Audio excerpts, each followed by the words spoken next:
Bonjour Sam, aujourd'hui on se plonge dans l'univers d'un jeu de société pour enfants dont on a parlé dans notre récent article, Les Châteaux de Sable de Bourgogne. Ah oui, C'est une adaptation pour les 5 ans et plus, signée Stephen et Susan Feld, d'un de ses classiques, enfin un classique de Stephen Feld. exactement. Et ce qui surprend d'emblée, c'est ça.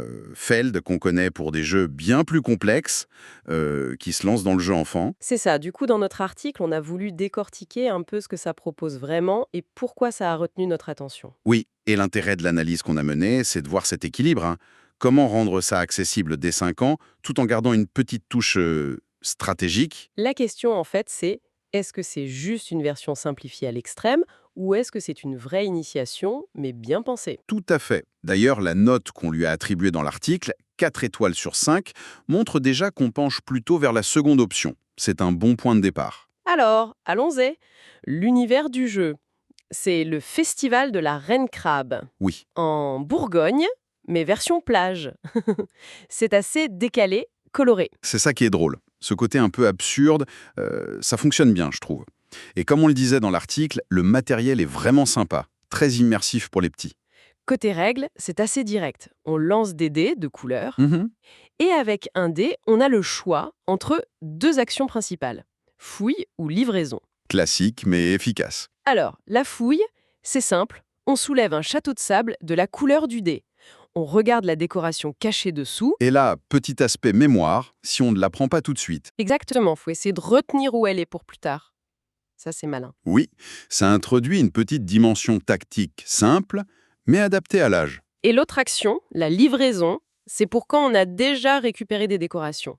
On utilise un dé de la bonne couleur pour déplacer une décoration de notre entrepôt vers notre boutique. La boutique de la même couleur, bien sûr. Oui, le but final, c'est de remplir ces boutiques. Il faut deux décorations identiques par couleur pour compléter un étal. C'est une initiation très très douce au mécanisme de pick-up and delivery, en fait. C'est ça, on prend quelque chose ici pour l'amener là. Simplifié au maximum, mais l'idée fondamentale est là. C'est bien vu. Mais ce n'est pas tout. Comme on l'a analysé dans l'article, il y a un petit twist. Ah oui, le truc en plus. Quand on complète une boutique, un étal, on gagne un bonus. Et surtout, ça nous donne le droit d'accueillir un invité spécial. Les animaux VIP, le pingouin glacier, ce genre de choses. Voilà. Mais pour l'avoir, il faut ensuite le trouver sous un château de sable lors d'une action de fouille. Et c'est là que ça ajoute une petite couche stratégique, une sorte de course. Hmm. Parce que ces animaux, ils rapportent des points à la fin. Donc, est-ce que je me dépêche de finir mes étals pour pouvoir chercher ces VIP, ou est-ce que je prends mon temps? Ça crée un petit choix intéressant. C'est ce genre de détail qui, je trouve, élève un peu le jeu. Ça montre que ce n'est pas juste je prends, je pose. Tout à fait. Et ce qui est notable, et qu'on a listé dans l'article, c'est la variété des compétences que ça sollicite, même pour les tout petits. Oui, vas-y. Sur le plan cognitif, on a la prise de décision simple, la mémoire évidemment, l'attention, l'association des couleurs, un tout petit peu de planification à très court terme. Mhm. Stratégiquement, il faut s'adapter au dé, gérer un peu ses trouvailles, et puis même le côté social, émotionnel, la patience, gérer la frustration quand on ne trouve pas ce qu'on veut. Et la motricité fine aussi, pour manipuler les petites tuiles. Exactement. Donc, l'appréciation générale qui ressort de notre analyse, c'est que c'est vraiment un jeu bien équilibré, malin. Capable d'engager les 5-7 ans sans être barbant pour les parents qui jouent avec. Une vraie bonne initiation. C'est ça. Mais il y a quand même quelques points moins positifs qu'on a soulevés dans l'article, il faut le dire. Oui, bien sûr. Le premier, c'est peut-être la mise en place. Ah oui, cacher toutes les petites tuiles sous les châteaux au début, ça peut être un peu longuet. Surtout si les enfants sont impatients de jouer. C'est vrai. Et l'aspect mémoire, même s'il est intéressant, Il peut frustrer certains enfants. Ou au contraire, avantager beaucoup ceux qui ont une très bonne mémoire, souvent les plus grands, ou les adultes.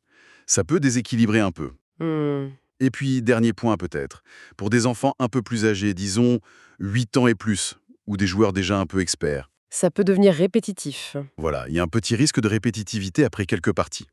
Mais bon, ça confirme surtout que le jeu vise vraiment juste pour sa cible principale, des 5-7 ans. Donc, pour résumer ce qu'on disait dans l'article, idéal pour les familles qui veulent initier les 5-7 ans à des mécanismes modernes, avec un jeu coloré et malin. Oui. mais moins adapté si on déteste les jeux de mémoire, si on cherche absolument un coopératif ou si on n'aime pas les mises en place un peu longues. C'est une proposition bien ciblée et réussie dans ce créneau-là. Tout à fait. La conclusion de notre article était claire. Les châteaux de sable de Bourgogne, c'est une excellente passerelle, une réussite pour sa cible. Voilà, les 4 étoiles sont justifiées par tout ça. Exactement. Et ça ouvre une réflexion un peu plus large, je trouve, qui dépasse ce genre particulier. C'est l'importance de concevoir des jeux pour enfants qui soient vraiment malins. Qu'est-ce que tu entends par là?